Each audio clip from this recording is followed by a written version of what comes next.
Damn, it feels good to be a gangster. A real gangsta-ass MAGA play his cards right. A real gangsta-ass MAGA never let up on the gas, cause real gangsta-ass MAGA don't mind fights. And riggers always gotta get clapped. I did the Propecia. Mm-hmm. Propecia, you know, I've seen a lot of people downplay the side effects. I got them. Not everybody gets them, but if you get them good. I got them. You know, Jonathan Oddie, the Diddy guy, the guy saw the stuff about Diddy, he said Trump's deal with, what's her name, Stormy Daniels, was that his wee-wee didn't work because he was taking Propecia for his hair. And that's the thing that he was most embarrassed about. Because obviously his Slovenian bride doesn't care what he did.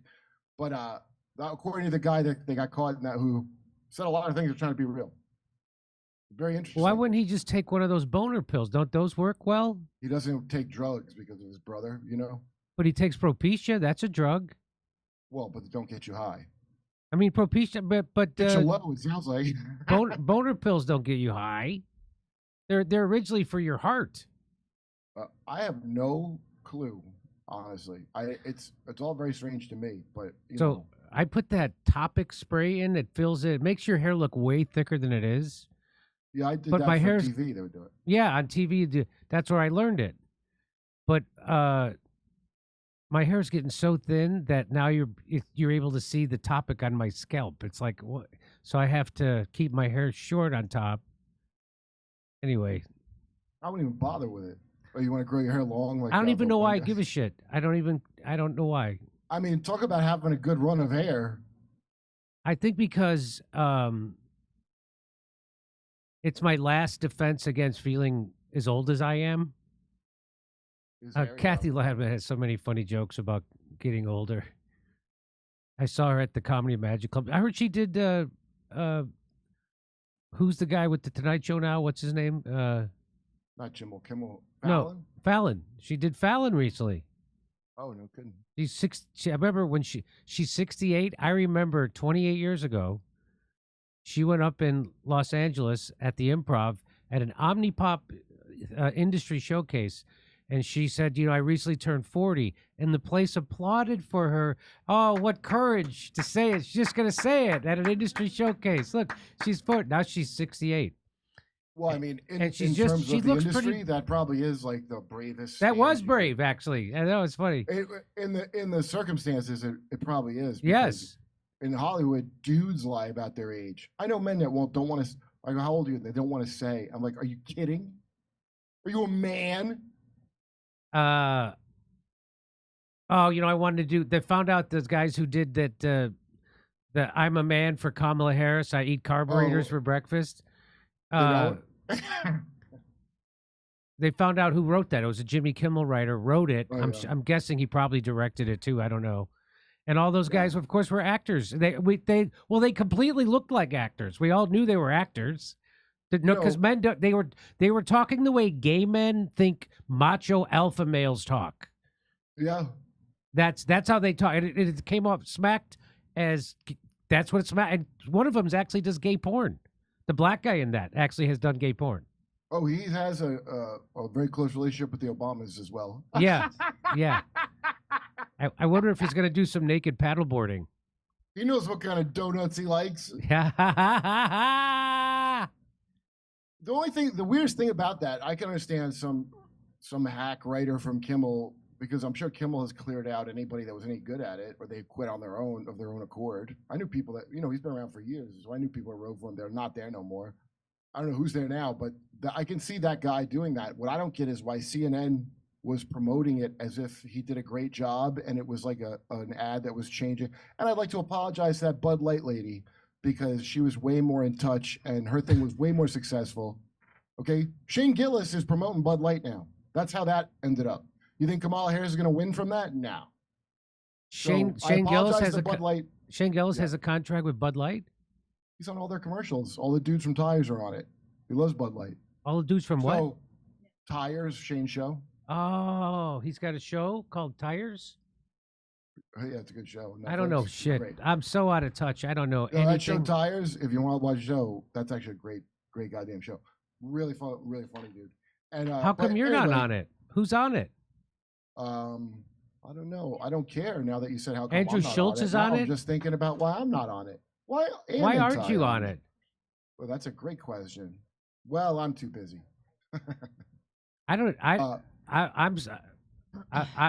Fuck that. I'd settle for an invitation to Andrew Schultz's show. What? Really? It's popular, isn't it? It's very popular. Trump did it. Isn't your show? Well, that's pretty big. Trump did it. Your show has a lot of viewers. I wouldn't. Yeah, we get about 22 million viewers a month. It's not bad. I'm just saying it'd be nice to do comedy. You know, I mean, all my shitlib friends in Hollywood, they stopped inviting me on their shows in 2016. Yeah, like I have no feelings so Andrew about Schultz, anybody's stupid fucking show. I root for a lot of shows, and I gotta tell you, it's a lot of fucking work. And when you stack up the money, unless it really isn't as good as you could do yourself. It really isn't. You know, Gutfeld. I thought I did his show like in 2012. I thought for sure he would reach out to me and invite me on his show. I don't know what to do, and I've tried. There's maybe adjust your attitude about Israel. Maybe that's it.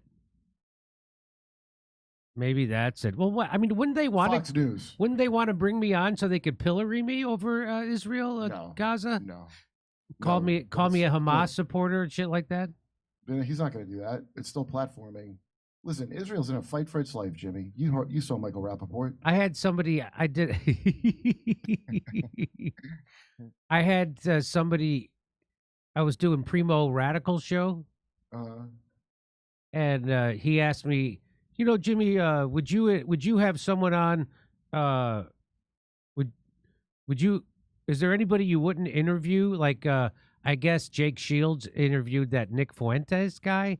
Oh, never interview him. And he, never. But wait, and he said somehow my name came up, and so Primo says, "Would you be willing to interview someone like Nick Fuentes?" And I said, "Well, first of all, I'm not making it up. I know almost nothing about Nick Fuentes, but number two, I would gladly interview someone like Kamala Harris or Joe Biden, Donald Trump, or Benjamin Netanyahu. I would love to interview Benjamin. And that guy's literally slaughtering children and babies right now. So if I'd be willing to platform Benjamin Netanyahu, and everybody in the country would, there's nobody that's off limits. No, I would put anybody on my show. If you're willing to interview Benjamin Netanyahu, which is the Hitler of our time, there's nothing off. There's not. Why would anybody? Why would anybody be? I'll tell you why. Because we had Max Blumenthal on here, who was readily describing what glowy ass Nick was doing. Who was that candidate that was running there? Nick purposely went and stood by him to get his picture taken to screw up the guy's candidacy. Remember that? Yeah, but I could bring that up. You know what I mean? I'm just saying if I didn't, I'm just saying no one's off. There might be a reason why I personally might not want to. Someone like him, certainly. A gay guy, absolutely, but not him. Someone like him, for sure, but not him. But yeah, I'm just saying there might be there's lots of reasons why I don't bring certain people on, and it's not because I'm afraid to platform them. It's because Why would you be afraid? First of all, if you, I love the reverse. Like your show's bigger than any of. So here's the real bottom line: we live in America, so here's how it works. Of course, Netanyahu, that's a lot of clout at the end of the day. So it doesn't take anything away from you to platform Netanyahu. But these kind of people that like their whole thing is to get next to someone bigger than them and draw blood from them like a mosquito, no, don't have them on. It's ironic that Fuentes talks so much shit on Jews because he is kind of a bloodsucker. Well, he talks all this shit, and he's like a guy whose job it is to suck the life out of shit. I'm sure he's paid for by somebody. He don't like what he does. I don't know. I don't know. I really don't know what he does. I don't have time to look into it. If anybody wants to scoop, Kino Casino has tons of great stuff about it. Even more in depth than Max Blumenthal, who's the first guy to tell me that Nick was urging people into the Capitol on January 6th with a megaphone. And I later saw the footage of it. I heard it described by Max. Anya Parampel said she saw it. Kino Casino showed the video of it. And yeah, screw that glowy.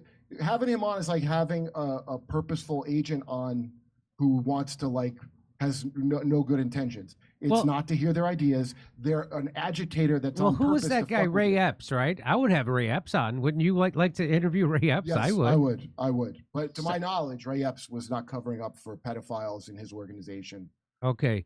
I mean, could you be any more Catholic? Holy shit. Man. So, but I do have one hard and fast rule that I've been able to stick to so far, is that I don't, you know how like I've had people who make incendiary false statements about me in hopes that I'll bring them on the show to. Yeah, right. And I'm like, it doesn't work. So when you make incendiary false, and I made this rule, this started in like 2016, 2017. I realized this. There was someone who was talking shit about me, and I was telling this to a friend of mine. And I said, did you see what Joe Smith said? All this Joe Smith, and I went on to like this 5-minute thing and how fucking bullshit it was and how I was, and I said to my friend, I go, what do you think of that? My friend goes, who's Joe Smith? And I was like, oh. That's right. And that's a normal thing that would happen with a normal person. However, when somebody is an agent provocateur, they're not going to say false. They're going to say things you agree with. His group is called America First. He's going to say things that sound reasonable, and because he's a piece of shit, your MSNBCs and your Maddows are going to go, see, you're on the same team. That's what the guy's purpose is. Not to say lies, to say things that are true and then smear the truth by being associated with it. Do you understand? Yeah, I understand that. I understand what you're saying. So anyway, so that's been my heart. So there's been a few people and recently that I would have liked to have brought on my show, actually. One in particular I would love to have brought on, but they did that tactic of saying the most incendiary bullshit thing about me in order to get my attention, and thinking that would make me want to bring them on. It's the exact opposite. If you would have you know what, you catch more flies with honey than you do with shit. And I don't know who's telling people this is a good way. But Here's it what did. you can get from me. It worked. It worked. Two Twitter responses. Brianna Joy Gray. It worked for her. Cenk Uygur said she called her every fucking name in the book, and she went on his show. She said she's voting Democrat, ain't she? No, she's voting Jill Stein. She's thinking. I say good for Brianna. There's a lot of, you know, I don't agree with everybody on anything. There's a lot of things, but you know, it's like I'll join with anybody to do good and nobody to do bad or something like that. And yeah, right. Well, I think the system's all fake and it's covering for child traffickers and pedovores, not pedophiles, pedovores. That's people that eat kids. So that's where I'm at. So I don't give a fuck about any of this fucking election. It's fake. Why does anybody believe in it? Why does anyone still believe in it? It couldn't be more fake and more in the open fake. And every day more evidence comes out about it, and yet people still cling to the idea that it's going to be better with one or the other. Well, okay, it'll be less bad than if the Kamala deep state. Oh man, you can't believe what I saw. I saw an interview with that, you know, that Peter Dow guy, right? That guy who used the hitman for the Clinton campaign, and then Jill Stein pretended she didn't know who he was and hired him to run Cornel West's campaign. Maybe she knew it would take his campaign. Maybe that's why. Definitely. Anyway, I think now that I think about it, he didn't want to run. She said in her words, he didn't want to run. I said, you got to run. So that means he's in trouble for whatever his problems are, his personal problems. He's got to run to do the same trick as Bernie the last time. I believe that crazy Bernie story going around on Twitter 100%, because you will never get near any power unless you are either controlled in the program or blackmailed in the program. That's our country. Well, obviously Bernie's been blackmailed. Yeah. So this is a fake system. It don't matter. Look, people are like, now, I don't know what the blackmail is, but he's obviously. But let me get back to my point. Yeah. Now what the? Oh, so this guy, I saw that Peter Dow guy saying that he actually made a good point, which I'm going to incorporate into when I talk about it. He said, you can't vote for Kamala Harris because if you do, you're rewarding her for doing a genocide in Gaza, for slaughtering children. You can't do that. And someone said, well, Trump might be worse. And then what I say is, what is Trump going to do? Dig up the dead babies and kill them again? But he said, if Trump does the same policy, then we protest him. And he Yeah, right. and then he stole a line from me, or he repeated a line I've used. I'm not saying he stole it. He said at least you have a better chance of Democrats protesting if Trump's doing it. Democrats aren't going to say shit when That's actually a great point. It's that's good what you I repeated that's that the point I've been making forever. That we're A lot of actually people should steal it and say it. That's a great point. That should be heard. It should be heard by a lot of people. That's actually a great point. Because Democrats will be outraged by genocide if it's a Republican doing it, but they won't be if it's a Democrat. You guys see this rapper Lord Jamar from Brand Nubian said he calls them radical Democrats, not radical leftists. They're not radical leftists. They are radical Democrats, and that's literally what these people are. It's like being like a Yankees fan combined with brain damage, where you're like, that's my team and I'm with them no matter. So when RFK defects after they screw him over, people go, how could he leave the Democratic Party? All they did was, you won't go back to the church that molests you? That's crazy. So I got a couple of things I wanted to show quickly after my 10-minute bullshit session with Kurt.